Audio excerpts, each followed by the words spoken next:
तो इस वीडियो में हम लोग डिस्कस करने वाले हैं वाइस प्रेसिडेंट ऑफ इंडिया का इलेक्शन कैसे होता है। तो recently election commission of India ने बोला है कि अगस्त 2022 को वाइस प्रेसिडेंट ऑफ इंडिया के इलेक्शन होने वाले हैं इंडिया के अंदर। वाइस प्रेसिडेंट ऑफ इंडिया के कुछ प्रोविजन होते हैं वो फॉलो करने पड़ते हैं। लाइक एलिजिबिलिटी क्राइटेरिया अगर मैं बात करूं, पहला एलिजिबिलिटी क्राइटेरिया ये होता है कि he should be a citizen of India. Second ये होता है कि उनकी एज 35 ईयर्स से ज़्यादा होनी चाहिए। थर्ड ये होता है कि वो एक मेंबर ऑफ राज्यसभा होने चाहिए। और फोर्थ ये होता है कि वो गवर्नमेंट ऑफ इंडिया के अंदर कोई भी ऐसी पोजीशन में नहीं होना चाहिए जहां से उनको प्रॉफिट आ रहा हो, मतलब कोई भी सरकारी नौकरी करने वाला नहीं होना चाहिए। अब बात करते हैं वाइस प्रेसिडेंट ऑफ इंडिया के पास पावर क्या होती है, कि पोजीशन एक्चुअली में होती क्या है। तो सबको पता है ये second highest constitutional office hold करते हैं इंडिया के अंदर। इनका टर्म 5 साल के लिए होता है और ये अपना टर्म एक्सपायरी के बाद भी कर सकते हैं अगर कोई उम्मीदवार खड़ा ना हो। तो वाइस प्रेसिडेंट को अगर रिजाइन करना होता है तो अपना रेजिग्नेशन प्रेसिडेंट ऑफ इंडिया के सामने रखते हैं। वाइस प्रेसिडेंट ऑफ इंडिया को हटाने के लिए रिसोल्यूशन भी पास हो सकता है अगर राज्यसभा मेंबर चाहे तो। वो सब मिलके, राज्यसभा मेंबर सारे मिलके अगर एक रेसोल्यूशन पास कर देंगे कि वाइस प्रेसिडेंट को हटाना है तो वाइस प्रेसिडेंट हट भी सकते हैं। Vice president of India ex officio chairperson होते हैं of the council of state and he will not hold any other office of profit. मतलब गवर्नमेंट के कोई सा भी ऑफिस जहां से पैसे बन रहे हो वो होल्ड नहीं करते हैं। हम लोग बात करते हैं इलेक्शन कैसे होता है, how election are done for vice president of India. Article 324 के इलेक्शन कमीशन के पास ये पावर होती है कि वो इंडिया में इलेक्शन करवाए, वो चाहे प्रेसिडेंट के हों, वाइस प्रेसिडेंट के हों, प्राइम मिनिस्टर के लिए हों, एमपीज के लिए हों या कोई से भी हों।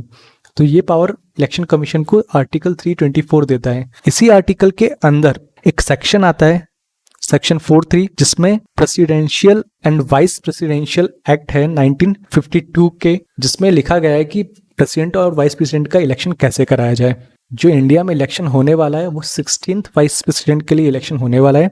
सबसे पहले अगर कोई वाइस प्रेसिडेंट का टेन्योर खत्म होने वाला है या फिर उसका 5 साल हो चुके हैं तो 60 डेज पहले ही, टेन्योर खत्म होने के 60 डेज पहले ही एक नोटिफिकेशन जाता है जिसमें वो एप्लीकेंट यानी कि जो लोग फाइल कर सके वाइस प्रेसिडेंट के लिए, नॉमिनेशन फिल कर सकते हैं लोग, ऐसा एक नोटिफिकेशन जाता है। वो वाइस प्रेसिडेंट की इलेक्शन में वोट कौन कौन दे सकता है वो article 66 of constitution of India बताता है। इसके अंदर जो इलेक्टरल कॉलेज बनता है, मतलब जमावड़ा बनता है किन किन लोगों का जो वाइस प्रेसिडेंट के इलेक्शन के लिए वोट दे सकें। तो पहला तो आता है इलेक्टेड मेंबर ऑफ राज्यसभा, जो कि अभी 233 चल रहे हैं। फिर नॉमिनेटेड मेंबर ऑफ राज्यसभा भी vice president of election of India के लिए वोट डाल सकते हैं। नॉमिनेटेड में 12 मेंबर्स हैं, plus elected member of Lok Sabha, ये भी वाइस प्रेसिडेंट के वोट के लिए उम्मीदवार हो सकते हैं। तो total number of elected member of Lok Sabha हैं अभी 543। अगर मैं टोटल वाइस प्रेसिडेंट के वोट की बात करूं तो टोटल उनका वोट बैंक आता है 788 वोटर्स का for 16th vice president election.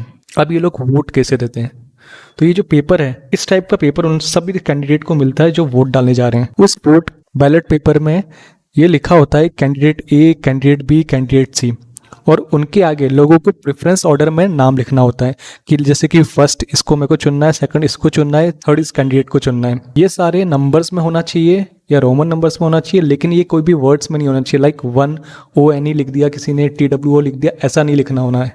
और ये सारी पर्चियां फोल्ड करके प्रेफरेंस ऑर्डर में इस बैलेट बॉक्स में डाली जाती है। सबसे इंटरेस्टिंग बात तो ये है जो नंबर लिखा जाता है यहाँ पे 1 2 3, इस नंबर को लिखने के लिए जो पेन है वो आप अपना पर्सनल पेन यूज नहीं कर सकते हो। ये पेन आपको वहाँ पे जो ऑफिशियल खड़ा रहेगा बैलेट के पास या फिर कहीं पे जहाँ पे ऑफिशियल खड़ा रहेगा, वो ऑफिशियल आपको पेन प्रोवाइड करेगा। उसी पेन से आपको लिखना है preferential order for the vice president election. अब इस इलेक्शन को जज कैसे करते हैं? इस इलेक्शन को जज करने के लिए एक रिटर्निंग ऑफिसर अपॉइंट होता है। वो रिटर्निंग ऑफिसर इलेक्शन कमीशन और सेंट्रल गवर्नमेंट ऑफ इंडिया दोनों मिलकर अपॉइंट करते हैं। और ये बनता है, ये रिटर्निंग ऑफिसर हमेशा बनता है सेक्रेटरी जनरल ऑफ लोकसभा या राज्यसभा, और बेसिकली ये रोटेशन बेसिस पे बनता है। तो जो भी सेक्रेटरी जनरल होगा लोकसभा या राज्यसभा का, वो एक रिटर्निंग ऑफिसर हो जाएगा, मतलब कि हेड ऑफिसर मान लो इसको, जो इलेक्शन को जज करेगा। अगर मैं बात करूँ राज्यसभा में जब भी कोई candidate vice president of India के इलेक्शन के लड़ने जाता है तो उसको नॉमिनेशन फाइल करना पड़ता है। नॉमिनेशन के फाइल करते ही 15,000 रुपये भी उसको देने पड़ते हैं गवर्नमेंट ऑफ इंडिया को, जो कि गवर्नमेंट ऑफ इंडिया के फंड में जाता है for nomination. 4 bar he nomination paper भर सकते हो। अगर 4 बार से ज़्यादा आपने गलत भर दिया नॉमिनेशन पेपर तो आपका नॉमिनेशन खत्म हो सकता है।